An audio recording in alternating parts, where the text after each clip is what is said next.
From Jennifer Aniston turning down Lorne Michaels to Lindsay Lohan dishing on her exes, 2019 was another stellar year for the shock jock. He's a shock jock who has recently discovered his more sensitive side. And while Howard Stern has expressed his regrets and charted his growth in his new memoir, Howard Stern Comes Again, he hasn't lost his touch as a penetrating interviewer. Stu Didnt F. K. Rupert Sanders. Kristen Stewart opened up like never before about her 2012 romantic tryst with director Rupert Sanders, which reportedly led to her split from Robert Pattinson and Sanders' divorce from then-wife Liberty Ross. "I did not F.K. him. This is like the most candid interview," the 29-year-old actress told Stern on his SiriusXM radio show in early November.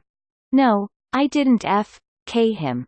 When Stern asked his guest why she didn't scream that from the mountaintops after being photographed making out with her Snow White and the Huntsman director while she was dating her Twilight co-star and Sanders was also in Snow White, Stewart said, "Well, who's going to believe me?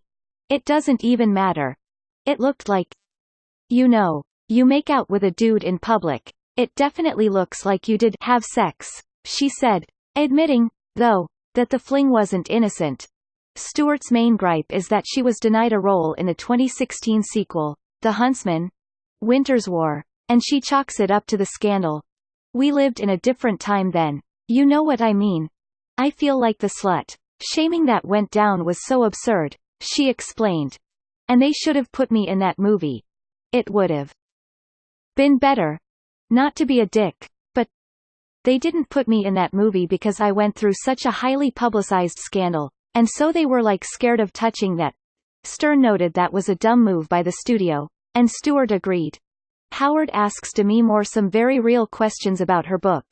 While much of the stories in the press about Demi Moore's tell-all book, Inside Out, earlier this year focused on the dirty details of her marriages to Bruce Willis and Ashton Kutcher, Stern asked about nearly everything but those two exes when she appeared on his radio show in October.